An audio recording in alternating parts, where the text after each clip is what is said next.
ようこそ5歳食堂へ。美味しい健康長寿食の旅へあなたをご招待します。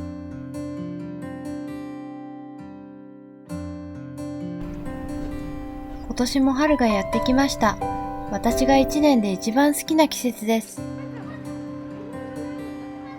今日は天気がいいので、歩いて市場で食材を買うことにしました。市場はお客さんと自分で育てたものを販売する農家さんが直接話せる場所。朝からとても賑やかです。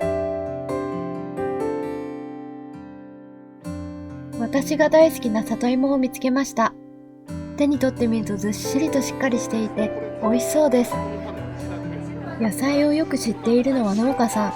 知りたがりの私は買う前にいつも質問をします。この里芋は在来種だそうです。春キャベツもずっしりしていて美味しそうです。さて、戻って料理を作ってみたいと思います。今日は春らしい食材を使った健康長寿メニューをご紹介したいと思います。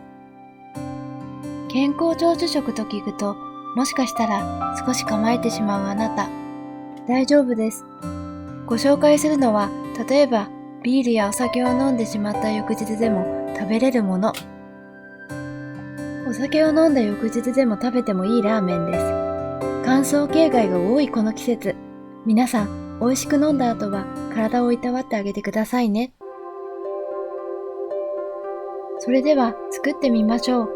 今日使う食材はアサリ、キャベツ、ゆでたけのこ、ブロッコリーなどです。レシピのポイントはアサリです。アサリは天然の旨味成分がたっぷりと入っているだけでなく、肝機能を強化したり、アルコール分解を促進するタウリンが入っています。昆布、塩、ニンニクも入れると本格的な味になります。キャベツを一口大にカットします。たけのこを一口大にカットします。ブロッコリーは芯も無駄なく美味しく食べることができます。ビタミン C が豊富です。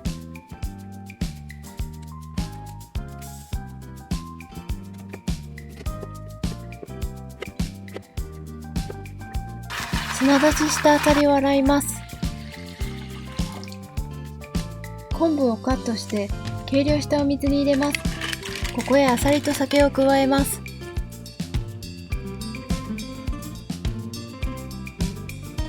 キャベツを茹でます。茹でたけのこも同じようにさっと茹でてくださいね。茹で上げの春キャベツは甘みたっぷりで美味しい。ブロッコリーを茹でます。栄養素が出ないよう大きめにカットして茹でた後、手でほぐすと良いですよ。ニンニクを加えます。アサリの枠を取ります。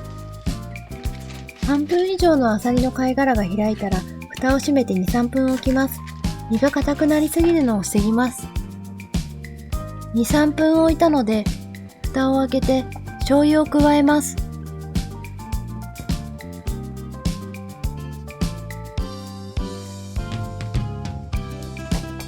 ガラスープを加えます。塩を加えます。ホワイトペッパーを加えます。さて、今回なぜこのレシピを思いついたかというと、ラーメン好きな友人からのお話でした。彼女はお酒を飲んだ翌日はラーメンを控えているようです。ラーメンを食べている時の幸せそうな笑み。人は自分が本当に好きなものを食べている時は自然と笑みがこぼれます。お酒を飲んだ後でも美味しくみんながラーメンを食べられますように。そんな思いで今回のレシピを作ってみました。皆さんにとって思わず笑顔になってしまう料理は何ですか？よければコメント欄で教えてくださいね。麺を茹でます。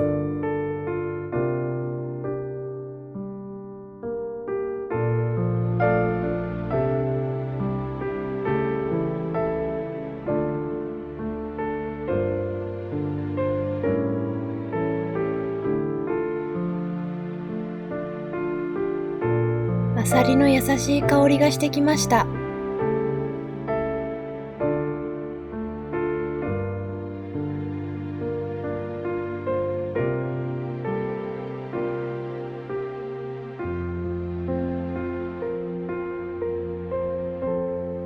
茹でた野菜を乗せて、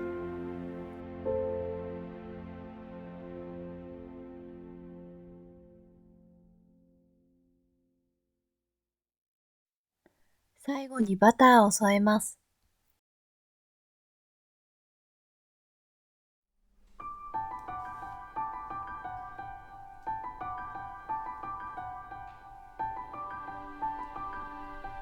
いただきます。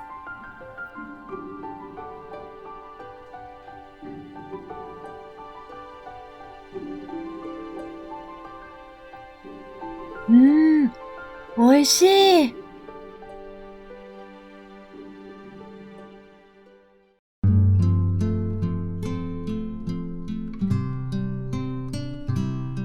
皆様、五歳食堂をお楽しみいただけましたでしょうか。